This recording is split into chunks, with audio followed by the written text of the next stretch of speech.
Americans are totally obsessed with their dogs, pushing them around in strollers, dressing them in little sweaters and booties when it's cold outside. And today's founder wants to make dog owners' lives easier. She has a product that's meant to keep your canine buddies safe when a mean old store owner won't let them come inside. So I can do your pitch for you, right? Because I know what this problem is. The pitch is basically you go to a store and they tie their dogs up outside. I'd never do it because they're going to steal my chihuahua. Put my chihuahua in here. No barking, no panic. And yeah, some of the investors are pretty excited about it. Chelsea Brownridge is here to raise $2.5 million for her startup, DogSpot. Chelsea's goal is to put her high-tech dog houses outside shopping malls and grocery stores across the country. She's been around the block with this whole pitching thing, having already raised $3.6 million. And she's kind of a badass. You'll see. From Gimlet, this is The Pitch. I'm Josh Muccio. Today's investors are Jillian Manis. Jillian is a partner at Structure Capital, where they've invested $98 million so far in high-profile startups like Uber. Charles Hudson. Charles started Precursor Ventures, where he's invested $20 million in over 100 startups to date. Michael Hyatt. Michael built and sold 2 software companies for over $500 million, and now he invests for himself. Phil Nadell. As a serial entrepreneur, Phil built companies that sold for hundreds of millions. Now he manages one of the largest syndicates on AngelList.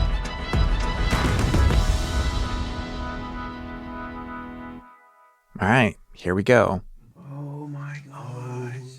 As the investors walk into the room, one of Chelsea's dog houses is already set up, and the investors are losing their minds. Yeah, but Are these on the street, this is something. then? Do you put these on the street? Is it sort of Maybe like... we should let Chelsea pitch. No, I think otherwise no, we're going to derail. Okay, Chelsea, go Yeah, ahead. that's great. It's amazing. I just Okay. have a soft spot Well, for it's so dogs, nice but- to meet all of you. Thank you for allowing me here. I'm Chelsea Brownridge. I'm the co-founder and CEO of DogSpot, and we're in the business of making any place a dog-friendly destination. So I know you have a dog. Anyone else in the room have a dog? Awesome. Bentley. 2 dog owners here. Bentley. Amazing. I've had 9 dogs. Oh my gosh. Yes. Well, does Bentley and Chiquita get as excited as my dogs when I reach for the leash? My dogs go nuts, right? They know Yeah, they get to of course. go on a walk, right? It's the best part of their day. And the worst part of their day is when they see me putting my shoes and socks on and I don't reach for that leash. They know that they're staying home. They don't get to come with me. And so what we've created is a way for dogs to be able to join you in your day-to-day life more easily. Although this may seem like a small, kind of niche problem, there are something like 90 million dogs just in the United States, which is more dogs than there are children, by the way. So this is not a small market. But what you probably don't know is how many dogs are going on errands with their owners every week. 87% of dogs are going on errands with their owners every week. For sure. 38% are going every single day. For sure. And the problem they're running into is about 60% of stores are legally prohibited from allowing dogs inside because of federal health regulations. So they're tying them up, leaving them in the car, really unsafe options. And increasingly in states, it's illegal to leave them in the car. It's becoming illegal to tie them up outside because it's just not safe. No one's creating a solution. We're the first to do it. And this is the world's first internet-connected, on-demand dog house, placed directly in front of grocery stores, restaurants, coffee shops, all the places your dog, unfortunately, can't go inside without you. We've got 65 of these across the United States in 14 states, creating $15,000 in monthly recurring revenue today. Actually, we have a dog here. If you'd like to meet my dog, Pepita, Yes, she I can do. do a demo. Yes, I do. Here she is. Hello. So I'll show you how it works. So Oh, wow. This is Look at this cute little dog. Yeah. And it's going to go off the rails. This is Pepita. Oh, So I have Oh, Chelsea brought a dog to the pitch. She's definitely leaving here with money. After the Love Fest, Chelsea puts Pepita inside the DogSpot dog house. It's got a pitched roof and everything. It's about 4 feet high, white with pink lettering on the side. But it's not your typical doghouse. This one is heavy. It's made of metal. And the investors are looking at Pepita through a big window in the door. she is. Yeah, and actually you can watch her. It's So like, this look, is- Mom, what's going on? This is the desk. When the investors have finally settled down, Chelsea takes out her phone and shows them the companion app for the dog houses. Flatbush. So that's the house there. You're able to reserve or unlock the house. Oh, So if you cool. know if you're walking and you want to make sure it's available for you, you have a 15-minute dibs. It's free. So I'll go ahead and reserve the house. So you'll see the light went from green to yellow. That means no one else can walk up and unlock the house while I've got it reserved. And then I'm able to unlock the house. It always makes you confirm, just if you don't want to accidentally unlock it. Like a jump bike. So you have it. It's just like bike sharing. Yeah. And that's the nice thing is it's a new application for something people who are living in cities are already very familiar with. So it is much more for errands then.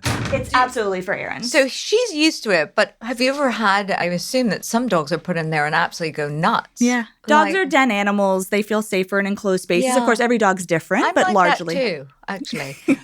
So dark and enclosed. Is there any type of monitoring, like bio-monitoring of the dog, or is that in different iteration? Because I think that would also be very interesting. We've not implemented any of those features yet. And how about oxygen in there? Could you talk? So we don't have the ventilation fan on now just because of noise, but it's fully ventilated. Oh, So you get a look at that. You temperature- got a camera in there. Yeah, can but watch she them the can whole see time. you too, which I think is She can really see important. So it's not just you seeing her. She can say, you can kind of wave to her through the door. Hi, But how do you so clean that? unsafe. Yeah, so 2 ways.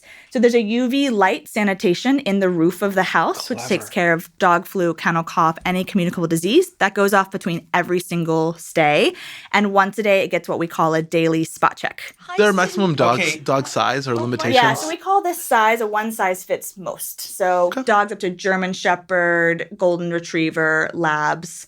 Break down one house for us. Sure, absolutely. So the unit economics on a house are each house with the 3 revenue streams activated, which is dog owners are paying 30 cents a minute to park their dog. Retailers are paying $800 a year to host the amenity because we're driving traffic to their stores. And advertisers are paying an average of $500 per month to have their name on the house, similar to how Citibank has their name on the bike share here in New York. And so with all 3 activated, we're able to make a little over $10,000 a year per house at 75% margins. Our payback period is 60 days, and we break even at 24 minutes per house per day. Love that you knew the numbers so Well, with hardware, so well. you have to, Yeah, right? yeah, I mean, with any business, absolutely. you have to. But with this is really hardware. good. What I think what's best to understand, though, is this isn't just pet. I know a lot of times people think, can pet be big enough? And for us, this is a amenity for pet owners and retailers, but it's really out-of-home advertising is a big part of how we're making our money. Chelsea's got 3 different types of revenue. There's what dog owners pay to park their pooches, there's what retailers pay to put a DogSpot in front of their stores, and there's revenue from advertising Chelsea can plaster on the sides of the dog houses. I would also think that retailers would use this in order to attract people to their stores That's exactly and right. create a competitive advantage. Like now you can bring your doggy, similar to how hotels have done that. So, right, what we've learned, so we did a 1-year pilot program all around Brooklyn with 50 houses. And what we learned in that time after surveying our members, 40% of them reported switching where they shopped based on where the DogSpot was available. So What percentage? 40%. For sure. That That is- is- 46% that's big. reported just shopping more And how often. much are the unit costs? So right now we're making this house, or the next version of our house will be at $1,650 is the price point. We made this 16,000. $1,650. We're Okay. making our next 300 houses now with a manufacturer in New Hampshire, and those unit costs are A $1,650. U.S. manufacturer. Yep, this Good on one was you. made right here in New York City, in Long Island City. Really? Yep. So there are 300 that you've ordered. Are these on spec? Are these? We've got committed locations for Okay. over 500 more locations. So that's what this round is about, is manufacturing our next version so we can get them out. When you say that you have the 500 units committed, do you have an advertiser or advertisers committed for the 500 as For well? some. That's our next piece to unlock. So the way we've built our business, because we do have 3 revenue streams, a lot of them have been chicken and egg.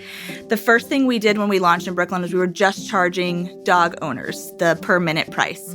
Then once we got important data on how much we were changing the consumer behavior, then we started charging the retailers because we were able to show that we were driving traffic. And now the last thing, and that we're unlocking right now, is sponsorship. And we do have some early commitments, but it's not for the whole network Do you have yet. any sponsors on the 65 units? We do. We have 2. So Zappos is sponsoring a network in downtown Las Vegas. How many houses? 5 houses first to start, but they're wanting to do quite a few more.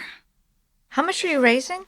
We're raising $2.5 million on a convertible note and a $15 million cap. Are you fixed on the 15 million? We are That's currently what we're raising at. We do have a large investor that's coming in where the terms might change slightly.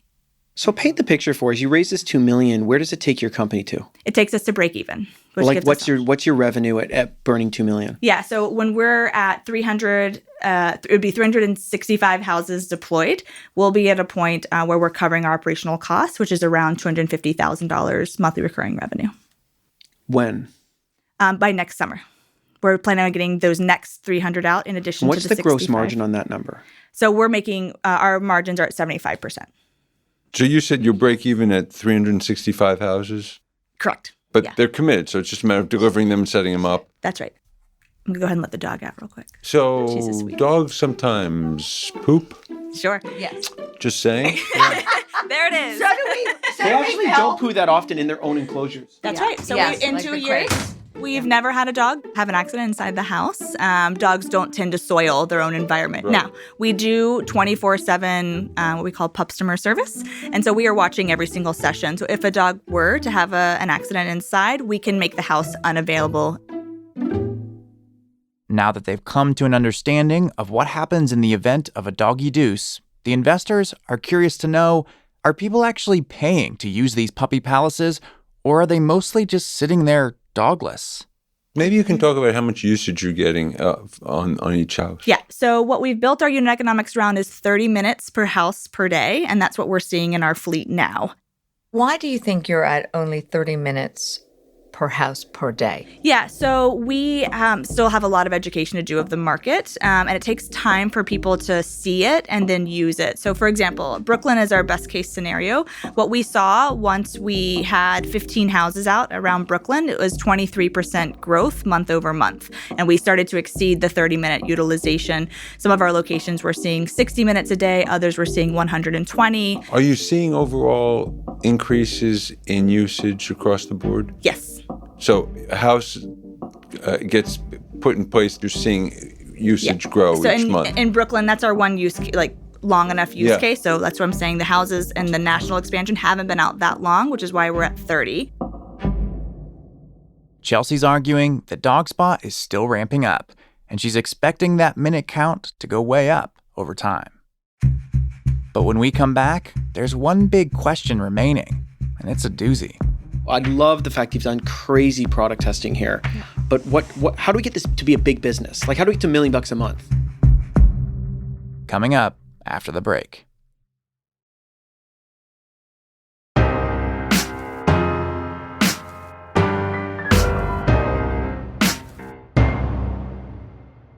Welcome back. Chelsea's pitch for DogSpot, the Ritz-Carlton of dog houses, appears to be going pretty well so far. Now, investor Michael Hyatt gets up from his chair to sniff around the product a bit more. What do you see, Mike? How hot does this get? Yeah. Like in the summer, if it's placed in a place, it heats up, even with a fan. So the back, so we don't have it in now because of the season, but the back window is replaced with an air conditioning unit. So there's AC, and we've tested these up to 135 degrees. But if that AC breaks down, what happens? So we would get an alert that temperatures are rising. It's important for us to know who's using the houses. We can be in touch with the owner if anything happens. It'll become like a car. A dog will die in 10 minutes. It'd be like a car if the AC isn't I'm just thinking Arizona, outside, the sun's hitting it, air conditioning's working, someone kicks the plug out. Oh, so there's backup battery. So yeah, if the plug comes unplugged Are or you circuit alerted breaker. when you go in a backup battery? Yes, we are. Okay. Yeah. So we get an alert. Because I can accept everything but hurting someone's dog. I just can't Absolutely. handle it. Yeah. It seems like you've thought of it all. We've been around a while. How long have you been around? So we've been road testing these for about 2 years. We've been around for about 3. Like, I'm sitting here and I'm loving this. Like, I have this problem. Like, I'm excited. Mm-hmm. It just seems like I love the fact you've done crazy product testing here. Yeah. But how do we get this to be a big business? Like, how do we get to $1 million a month? Yeah, so we're able to reach $100 million annual recurring revenue with 10,000 houses out. We have a 5-year plan to get there. It's mainly expanding with the Walmarts, the GGPs, the Simons. Are you in conversations with any of those big chains? All of them. Do you have any competitor out there doing this? No one else is doing this. There is a copycat in Sao Paulo, Brazil, but their house isn't internet connected. It just is you have to use a key, and it's just a house outside. So what's the barrier here? What prevents someone from just doing? I mean, it's so clever. This is all custom built. So not only is the hardware difficult to build, it's a really complex piece of hardware that accounts for all the things we've talked about today, but the software. So we have a custom fleet management system. So we're able to see everything that's going on in any one of our houses. Temperature, if we lose power, if a session starts. What if a house is stolen at night? Yes. So it hasn't happened. They are bolted down with a D-ring and a security lock. So you'd have to be pretty... If it didn't happen in New York City, I think we're good. Yeah. And we were in like deep Brooklyn. So tell me a little bit about any glitches you've had in this, because I do invest in some devices, and I know there's always something that goes wrong. What has gone wrong, and what is sort of keeping you up at night? Most common, I wouldn't say keeps me up at night because we've built around it, but the most common technical glitch we have is cellular connection. So this is an Internet of Things. We have 4G. Our own connections. We're not on Wi-Fi, but cellular, as you all know, you have cell phones. Sometimes either will go out on the house or on the phone. You can call us and we can remotely unlock the house for you after confirming your identity. Or, and this is sort of the worst user experience we have, but it's not that bad. There's a key on the back of the house underneath a lockbox. So we give you a code, you get the key out. No technology required. That was the other question. So I'm going to talk first because this is just so much in my sweet spot. I am always investing in this space just because I've done so much work to understand the data behind it and scalability, global scalability. Obviously, you want to own the US and you want to go fast and furious to the US, but I do think that at some point you might want to take a global investor, right, in order to just create that path. I'm going to come in. So I'm thinking for me right now, $150,000. If that's okay with you. Yes. I really, I'd love to have you. Oh, absolutely. This is, as I said, love this pet. And I think I can add value, which is one of the reasons I go into these rounds. Chelsea just reeled in a $150,000 personal investment from Jillian. Let's see if she can close any of the other investors in the room. Here's Phil. Based on your experience to date, not including any potential advertising revenue, how long does it take you to break even on a house? So some of the houses we have out now are taking, 60 days is what we're targeting with all 3 revenue streams activated. Of course, most of the houses aren't sponsored yet. Right, so without that, yeah. With non-sponsored houses, we're closer to a 100-day payback period now. Once the sponsorships comes on, it's much faster. It's great. 100 days to break even, and that's based on 2 revenue streams? That's based on $900 per year from the store. Yes. So most of that is most of the revenue is coming from the 30 cents per minute. The utilization, yeah. So we get about $500 per month utilization once it ramps up to 30 minutes. Once it's at sort of plateaued? Once it's at 30 minutes a day. I am not a pet person at all. Don't have any pets and don't have any interest in having any pets. I invested in one pet-related company and it went out of business, but this is different. You know this stuff cold. Product is solid and getting better. You're smart. You have all the answers. You're the type of founder that I want to invest in. I see the need for this, and I can see why people would use it. So I would like to invest as well. I'm not sure what the final number will be, but it's usually $300,000. Thank you. Phil is in, making it 2 investors in a row to take a bet on DogSpot. Charles is up next.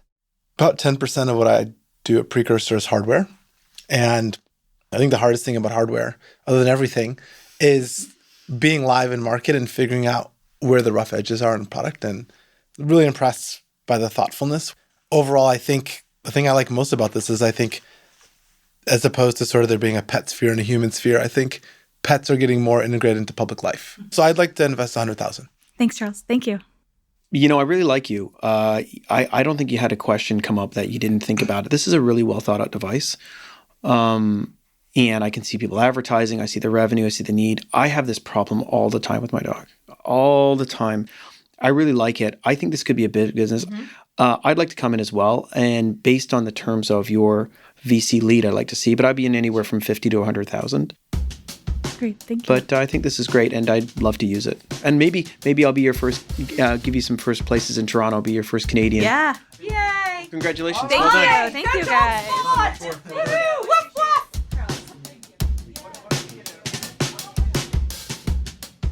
After getting commitments from all 4 investors in the room, Chelsea heads out. And the investors talk a little bit more about why they love DogSpot so much. I thought they really thought this product through. The fact that they've done 2 years of testing, they've almost got everything. I'm sure we'll find something, but They'll continue to improve, but this is very well thought out. I've needed to use this. But that's the point is, this is one of the things, we all walked in the room, we saw this. It's very well, it's designed well, but the branding is also so that it's addressing all of your concerns right up front. But there's things like peace of mind. Yeah, like but if the metrics are interesting because it pays back in 100 days. Oh yeah, that's a pretty good Which statistic. is going down. That's going to go down. With the advertising, advertising costs, go down to 30 days. So this is a bit of a printing cash machine and could be financed. The only thing that made me nervous, I'm like, this seems so obvious. Yes. Why aren't there, I don't mean it to be mean, why aren't there better investors already around this thing? Like, I don't know if that she has doesn't bother me. access. What bothers me is I don't know if she has access there could to be a that. competitor tomorrow. Yeah. Well, that's why she needs 1,000 out in the market. She needs to get to 10,000 faster than she I know, this but is a that's market the only grab. mode she can have is but first this mover market's advantage. big enough to have, honestly, 100,000 of these things. In all sincerity, when everybody was pitching WAG and we were meeting with the brothers, right? Yeah. We're like, wait, I'm sorry, it's an on-demand dog wagging, really? And there were so many investors that said, that's ridiculous. Don't bother me, right? And then they showed that this pet space is incredibly robust. I still don't like the valuation. Right. There were lots of concerns. How are you going to scale this? How are you going to manufacture this? But her answers all along kept satisfying. I kept trying to poke holes and it took until the end, but she answered everything really, really well. Chelsea had all the right answers in her pitch, but after the pitch is an entirely different story. That's after the break.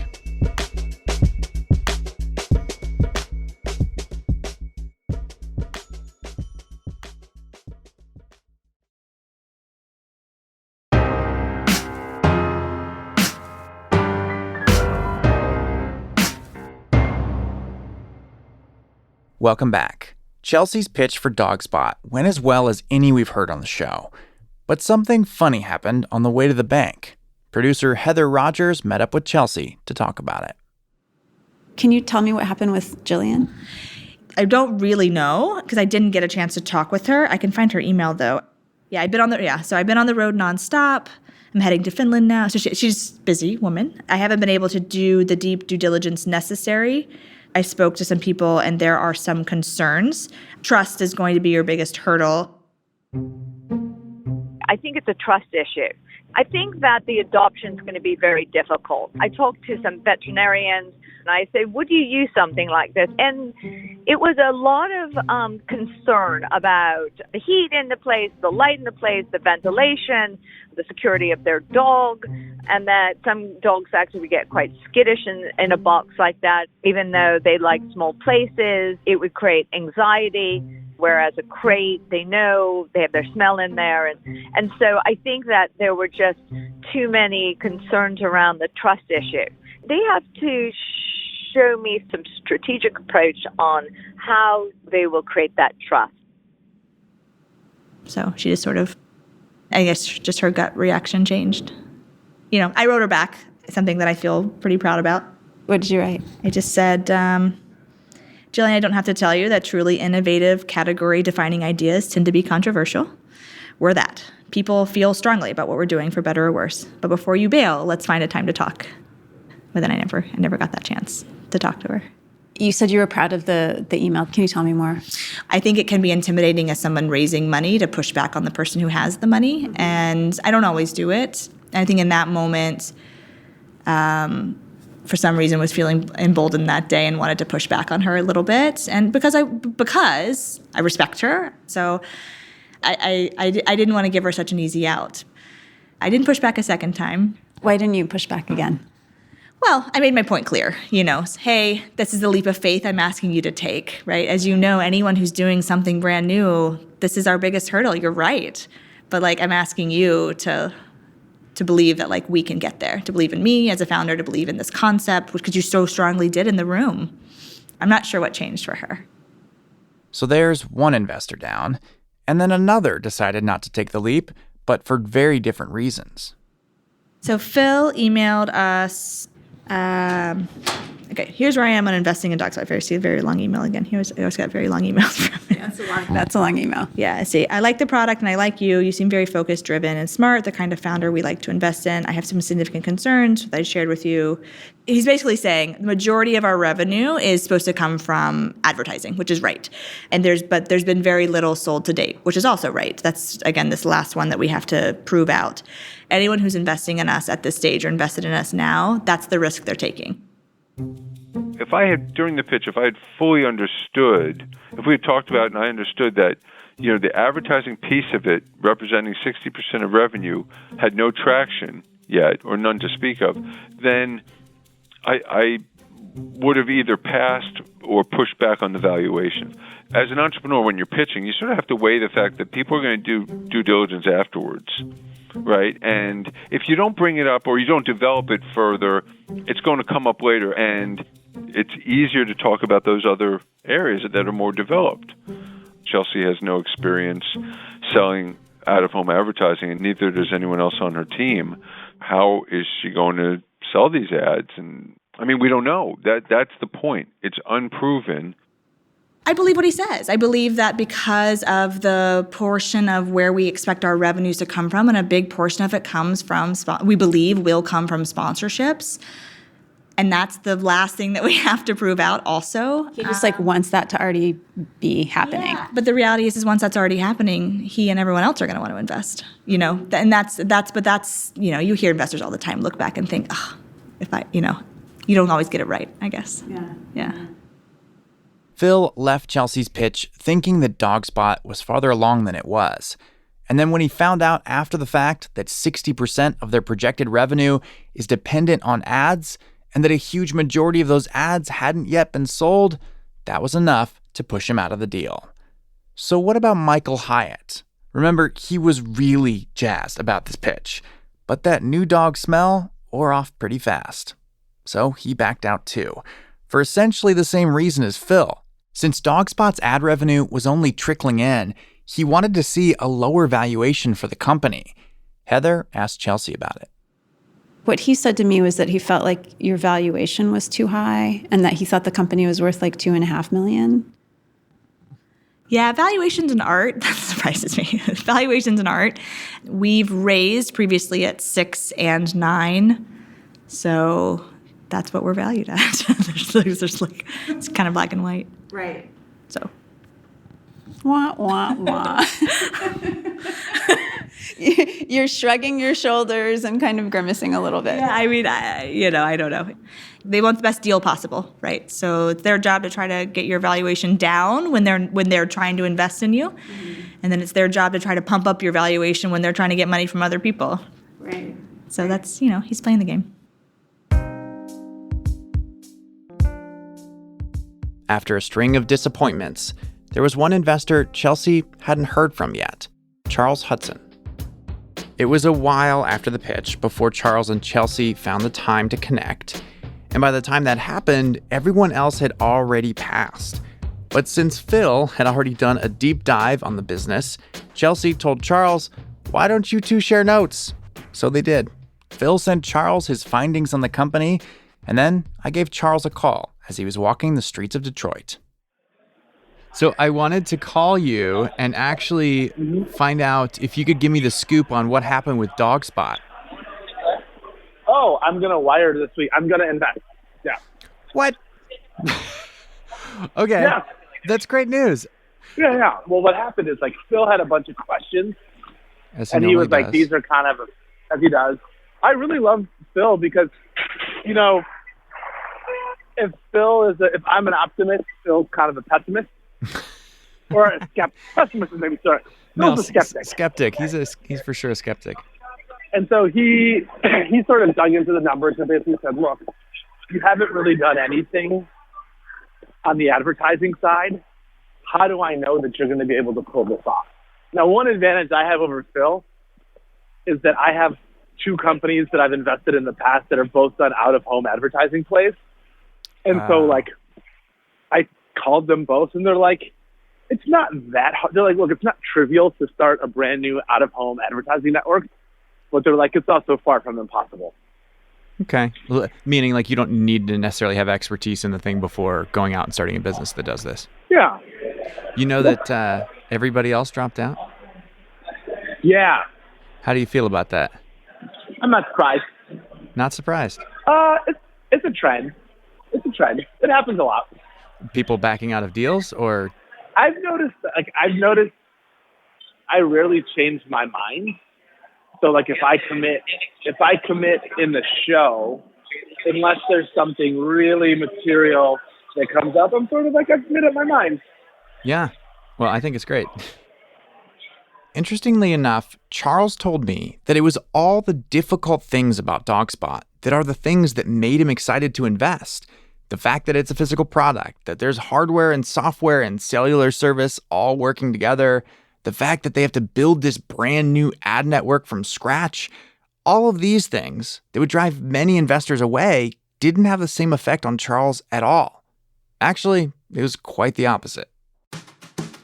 Like, it's funny. Everything that people tell you is hard. Once you figure out how to do it, it's totally your competitive advantage. Right. And I just think it's cool. Like, I think it's going to be a fun one because getting that thing to work is not easy. And that's what all the magic is. Charles was so funny. Charles was the last one for me that I spoke with, and he's the one who ended up just doing it the fastest, signing that check and making it happen. So that was fun. At least we got one at the end of the day. Sometimes it's a long, drawn-out process, and other times it's just not. If every 4 pitches I take can result in one person writing a check, I'm pretty happy with those odds.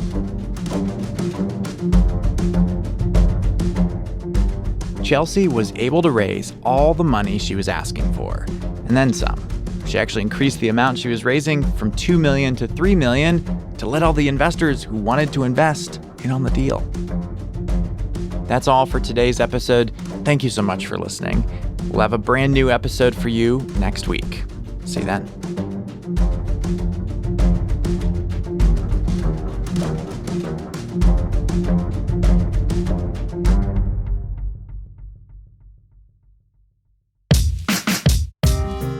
Our show is hosted by me, Josh Muccio, produced by Heather Rogers, Kareem Maddox, and Molly Donahue.